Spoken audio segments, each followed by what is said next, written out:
मित्रों, आजकल आप सनातन धर्म को लेकर बहुत सी बातें सुन रहे होंगे। अब धर्म को लेकर तो लोगों में आस्था कम ही आती है, लेकिन इसे लेकर बवाल बहुत मचा है। भारत जैसे देश में लगभग 80% ऐसे लोग हैं जो इस धर्म में विश्वास रखते हैं।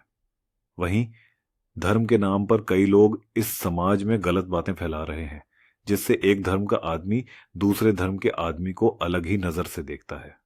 कोई धर्म को लेकर कुछ कहता है तो कोई कुछ, लेकिन आखिर में सोचने वाली बात तो ये है कि क्या है सनातन धर्म का असली इतिहास, और क्या कई लोग अपने हिसाब से ही इसका प्रचार नहीं कर रहे हैं। अब मित्रों, सनातन का मतलब है जो हमेशा के लिए सच हो। जिन भी बातों का सच्चा महत्व हो वो सनातन कहलाता है। जैसे सच सनातन है, वैसे ही ईश्वर सच है, आत्मा सच है, मोक्ष सच है, और इसे सच के रास्ते को बताने वाला सनातन धर्म भी सच है। वो सच जो अनादिकाल से चला आ रहा है और जिसका कभी अंत नहीं होगा, वही सनातन कहलाता है, जिसके न तो कोई शुरुआत हो और न ही अंत। यही सनातन धर्म का सच है। अब मित्रों, वैदिक या फिर हिंदू धर्म को सनातन धर्म इसलिए कहा जाता है क्योंकि यही एक ऐसा धर्म है जो भगवान, आत्मा और मोक्ष को तत्व और ध्यान से जानने का रास्ता बताता है। कहते हैं कि मोक्ष का कॉन्सेप्ट इसी धर्म की देन है। एक निष्ठा, ध्यान, मौन, तप और नियम के साथ अभ्यास और जागरण ही मोक्ष का रास्ता है। इसके अलावा मोक्ष पाने का कोई और रास्ता नहीं। व्यक्ति को मोक्ष से आत्मज्ञान और भगवान का ज्ञान होता है।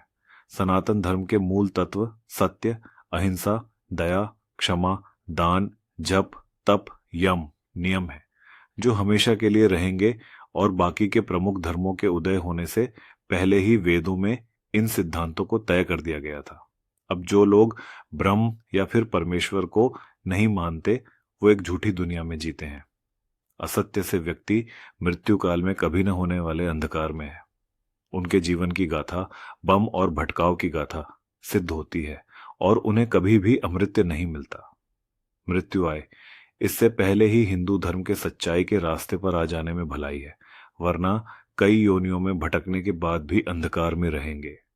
अहम ब्रह्मास्मि और तत्वमसि, यानी कि मैं ही ब्रह्म हूं और तुम ही ब्रह्म हो। मित्रों, आपने कभी न कभी ये भी सुना होगा कि ये पूरी दुनिया, जगत ब्रह्म है, ब्रह्म खुद में पूरा है। वैसे ही दुनिया भी खुद में पूरी है, और इस पूर्ण सृष्टि की उत्पत्ति पूर्ण ब्रह्म से ही हुई है। अब जो भी तत्व हमेशा सर्वदा निरंजन, निर्वेग और हमेशा स्वरूप में स्थित रहता है, उसे सनातन कहते हैं। वेदों का भ्रम और गीता का स्थिति प्रज्ञ ही रहने वाला सच है। प्राण, मन, आत्मा और ब्रह्म, ये हम हमेशा सच की ही पंक्ति में आते हैं। इसके अलावा सृष्टि में भगवान अनादि, अनंत, सनातन और सर्वविभु हैं। आकाश, वायु, जल, अग्नि और पृथ्वी, ये सभी अपना रूप बदलते रहते हैं, लेकिन कभी खत्म नहीं होते। उसी तरह प्राण या फिर आत्मा की भी अपनी अवस्थाएं हैं, जो हैं जागृत, सपना, सुसुप्ति और तरिया। यानी लोग ब्रह्म को निर्गुण और सगुण कहते हैं, और ये सारे भेद भी तब तक ही रहते हैं जब तक आत्मा मोक्ष प्राप्ति न कर ले। और मित्रों, यही सनातन धर्म का सच है। कहते हैं कि आत्मा का मोक्ष परायण होता है, ब्रह्म में लीन हो जाना है। इसीलिए ब्रह्म सच है और दुनिया तो बस एक मिथ्या है। यही हिंदू धर्म के हिसाब से सच है, और इसे हमेशा रहने वाले सच को जानने या फिर मानने वाला ही सच्चा सनातनी कहलाता है। हिंदुत्व क्या है? इतिहास में सबसे पहले ईरानी देश के पारसियों की धर्म पुस्तक अवेस्ता में हिंदू या फिर आर्य शब्द का जिक्र मिलता है। वहीं दूसरी बाकी इतिहासकारों का मानना है कि चीनी यात्री हिंसक के समय इस शब्द की उत्पत्ति हिंदू से हुई थी। अब आपको बता दें कि हिंदू शब्द चंद्रमा का पर्यायवाची है। भारतीय ज्योतिष गणना का आधार चंद्रमास है, इसलिए चीन के लोग भारतीयों को हिंदू या फिर हिंदू कहने लगे। वहीं कुछ विद्वानों का यह भी मानना है कि हिमालय से ही हिंदू शब्द की उत्पत्ति हुई है। क्या है आर्य?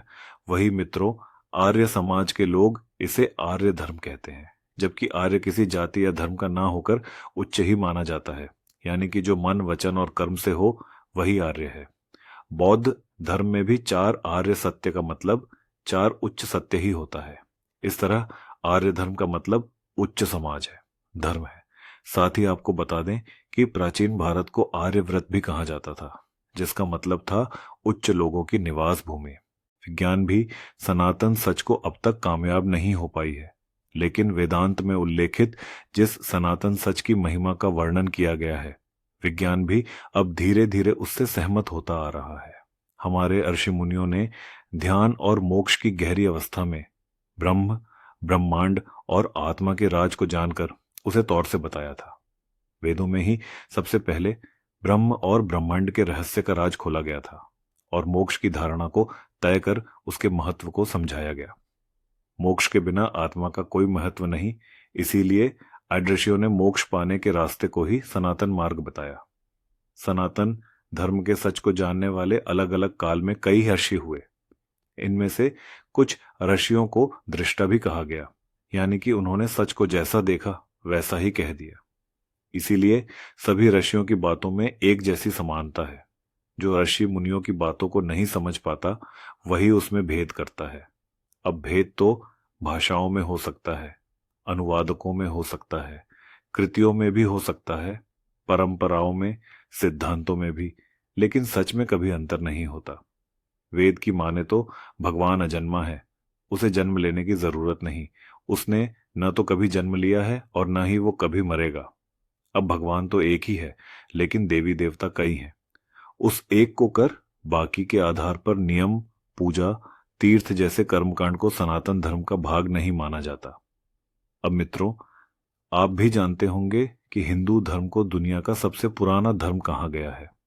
भारत की सिंधु घाटी सभ्यता में भी हिंदू धर्म के बहुत से चिन्ह मिलते हैं। ये धर्म ज्ञात रूप से करीबन 12,000 साल पुराना है, जबकि कुछ मान्यताओं के मुताबिक हिंदू धर्म 90 साल पुराना है। हिंदू धर्म ने अपनी यूरोप से लेकर एशिया तक फैला रखी है, जिसके ऐतिहासिक सबूत हमें आज भी देखने को मिलते हैं। आइए मित्रों, अब हम दुनिया की कुछ ऐसी जगहों के बारे में जानते हैं जहां हिंदू धर्म कभी अपने चरम पर हुआ करता था। सिंधु सरस्वती घाटी की एवं मोहेंजोदारो सभ्यता हिमालय से निकलकर सिंधु नदी अरब के समुद्र में गिर जाती है। पुराने समय में इस नदी के आसपास फैली सभ्यता को ही सिंधु घाटी की सभ्यता कहा जाता है। इस नदी के किनारे 2 जगहों और मोहेंजोदारो में की गई खुदाई में सबसे पुराने और पूरी तरह से विकसित नगर और सभ्यता का बचा हुआ हिस्सा मिला। इसके बाद चहूलोथल, आलमगीरपुर, बनावली, धौलावीरा, अली मुराद, कच्छ, रंगपुर, मकरान तट, सुरकोट, गुमला आदि जगहों पर खुदाई करके पुराने समय के कई अवशेष इकट्ठे किए गए। अब इसे पूरे इलाके को सिंधु की सभ्यता का ही हिस्सा माना जा रहा है। अब आपको बता दें कि मोहेंजोदारो में कई देवियों की मूर्तियां मिली हैं। ये मूर्तियां मातृ देवी या फिर प्रकृति देवी की हैं। पुराने समय से ही मातृ या फिर प्रकृति की पूजा भारत के लोग करते आ रहे हैं और आज के समय में भी कर रहे हैं। यहां हुई खुदाई से पता चला कि हिंदू धर्म की पुरातन काल में स्थिति कैसी थी। 1921 में की खुदाई में कुछ ऐसी चीजें वहां मिली जिन्हें हिंदू धर्म से जोड़ा जा सकता है। पुरोहित की एक मूर्ति, बैल नंदी, मातृदेवी, बैल और ये शिवलिंग, ये सब कुछ खुदाई में मिले। सन 1940 में खुदाई के दौरान पुरातात्विक विभाग के एमएसवी को एक शिवलिंग मिला जो करीबन 5,000 साल पुराना है। बाली के प्राचीन मंदिर और मित्रों, बता दें कि इंडोनेशिया भी कभी हिंदू राष्ट्र हुआ करता था, लेकिन इस्लामिक धर्म के आने के बाद यह देश आज मुस्लिम देश बन चुका है।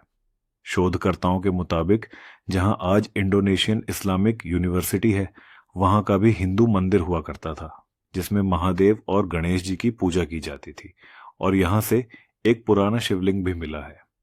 इंडोनेशिया का ही एक द्वीप है जहां आज भी हिंदुओं की संख्या है और यहां के हिंदुओं ने अपने धर्म और संस्कृति को नहीं छोड़ा।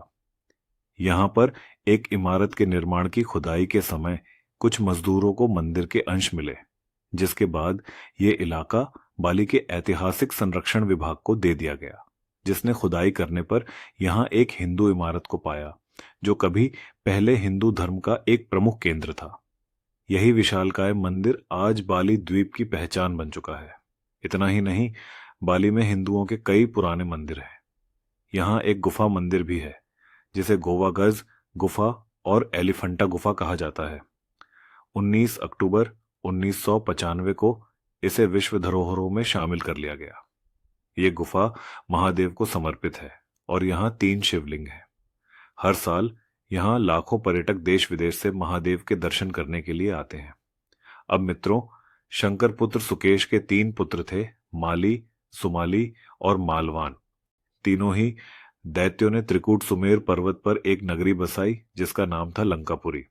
फिर माली को मारकर देवों और यक्षों ने मिलकर कुबेर को लंका का राजा बना दिया।